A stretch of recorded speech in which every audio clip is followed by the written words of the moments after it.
Musim hujan sudah dekat, suhu dinginnya mulai terasa. Mungkin karena tahun baru juga akan tiba, seluruh keramaian kota J tenggelam dalam keceriaan. Terpaan angin yang dingin tak menyurutkan semangat semua orang di kota yang berkembang ini. Sebuah mobil hitam perlahan keluar dari parkiran bawah tanah. Dari sebuah gedung pencakar langit di kota J bagian utara. Mobil itu melewati jalan yang panjang dan lebar menuju pusat kota. Jalanannya terasa sangat gelap di malam itu. Gerimis yang berkabut membuat semua cahaya lampu di kedua sisi jalan terlihat redup. Di kursi pengemudi, Fiona menyetir dengan satu tangan. Sementara tangan satunya tersandar di jendela yang terbuka. Angin yang dingin dari jendela terus-menerus menerpa rambutnya, yang sebahu itu hingga berantakan. Setelah beberapa waktu sampailah di apartemennya yang terletak di tepi sungai. Fiona baru membelinya tahun lalu. Unit itu tidak besar, hanya 90 meter persegi dengan 2 kamar dan 2 ruang tamu. Terasa agak sempit memang, tetapi dia hidup sendirian. Jadi tidak ada yang perlu dikeluhkannya. Fiona menuang segelas air untuk dirinya sendiri dan kemudian perlahan-lahan duduk di sofa sambil menyesap air minumnya, menghidupkan TV. Dan sejenak kemudian terdengar dering ponselnya yang tergeletak di meja. Menghentikan apa yang dia lakukan dan mengangkat ponsel dengan keadaan sedikit melamun. Ketika dia melihat siapa itu, kesedihan semakin menyelimuti matanya yang jernih itu. "Halo, kakek, ini aku." Suara dinginnya berubah menjadi halus dalam kehangatan. Dari ponsel, terdengar suara batuk yang tak lazim yang sudah akrab namun risau terdengar.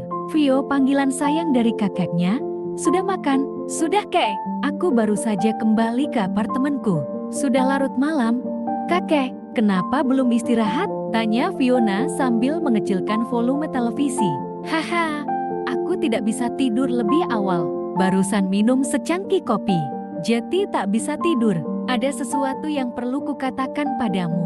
Kamu harus melaksanakannya untukku." Semakin kesini, kesehatan kakek mulai menurun.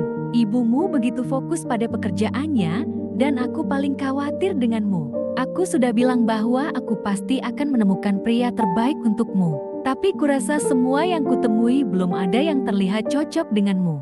Tapi hari ini, kakek ingin merekomendasikan seseorang padamu. Dia adalah orang yang cukup baik dan bertanggung jawab. Dia baru saja kembali dari New York, karena kakek lihat sepertinya kalian cocok. Jadi kalian berdua harus bertemu. Kakek sudah mengatur tempat untuk kalian di hari Sabtu ini jam 3:30 sore. Kakek sudah reservasi ruang suite pertama di Hotel Grand Star. Ingat, jangan terlambat. Bagaimanapun penampilan dia, saling kenallah dulu." Setelah selesai, dia langsung menutup telepon.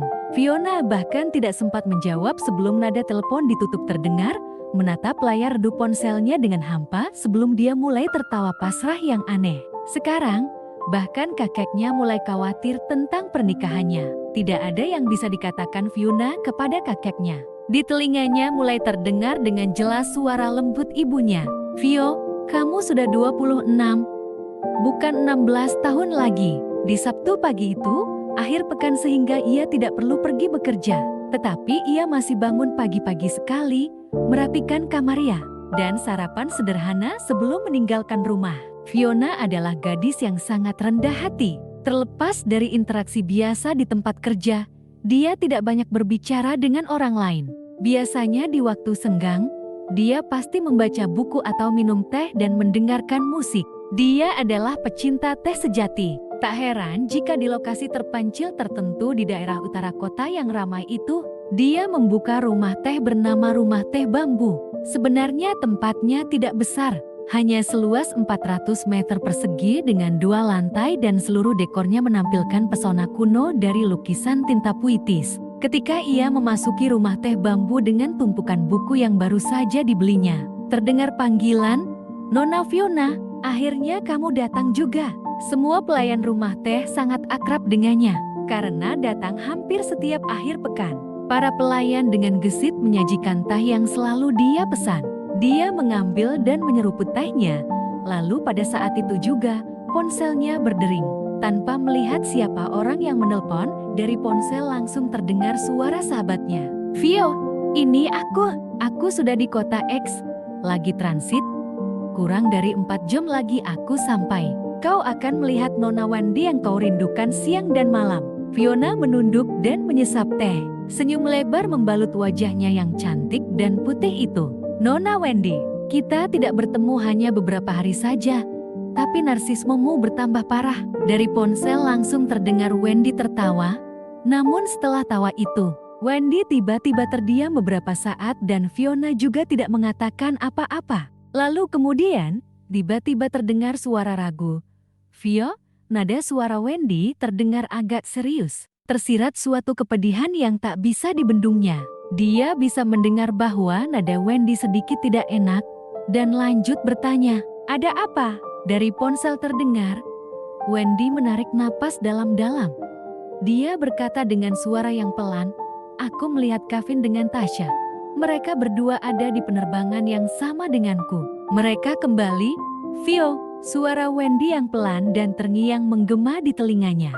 Kedua ujung telepon tiba-tiba senyap dalam keheningan yang membuatnya sulit bernapas. Wendy langsung menyesal telah mengatakan semua itu padanya. Tetapi ada beberapa hal yang masih harus dia hadapi. "Vio, kamu baik-baik saja?" Suara khawatir Wendy di ujung telepon terdengar menyesal. "Maafkan aku. Mungkin aku seharusnya tidak mengatakan semua ini padamu. Tetapi jika kau menunggu sampai mereka berdua muncul di hadapanmu sambil tersenyum, itu hanya akan lebih menyakitkan hatimu. Ada baiknya kamu mengetahui tentang mereka sekarang." Setelah tertegun sesaat, kemudian suaranya yang sangat tenang terdengar. "Baik, makasih Wen." Wendy menghela nafas panjang. Nada suaranya menunjukkan simpati padanya. "Vio, kau baik-baik aja kan? Jangan marah. Orang seperti itu benar-benar gak layak." Fiona menunduk dan menatap cangkir teh di antara jari-jarinya. Dengan nada suara serak yang dipaksakan, "Aku baik-baik saja. Istirahatlah sana. Aku akan menjemputmu nanti malam," ujar Fiona. Namun, sebelum Wendy menjawab, Fiona telah menutup teleponnya. 3 tahun, sudah 3 tahun, hal itu terjadi tetapi aku masih belum bisa melupakannya. Tiba-tiba senyuman menyeringai muncul di wajahnya yang elegan dan cantik, seakan mengejek dirinya sendiri. Ternyata suatu hubungan yang menurutnya kuat dan setelah melewati pasang surut di lautan waktu, pada akhirnya akan tetap pudar, akan menjadi dingin sama seperti secangkir teh ini. Fiona terduduk dalam diam. Sebelum tersadar kembali, Fiona mengangkat kepalanya dan meneguk secangkir tehnya. Rasa pahit dan dingin dengan sangat cepat merasuk dalam dadanya. Dingin sekali rasanya, sampai sekujur tubuhnya terasa kaku dan dadanya terasa tersengat. Yang menariknya keluar dari keputusasaan yang mencekik itu adalah panggilan telepon dari kakeknya. "Fiona, ini kakek. Di mana kamu sekarang? Apakah kamu pergi?" "Di luar dingin. Ingatlah untuk mengenakan lebih banyak pakaian. Dan ingat, jangan terlambat." Suara kakeknya yang penuh perhatian. Pada saat itu, Fiona ingat apa yang dibicarakan dengan kakeknya, dan langsung sakit kepala. Fiona menarik napas, bangun perlahan, dan kemudian menjawab dengan lembut, "Mengerti kakek, aku sedang duduk santai di teras. Aku akan sampai di sana tepat waktu. Pulanglah malam ini ke rumah. Kebetulan ibumu sedang tidak masuk kerja.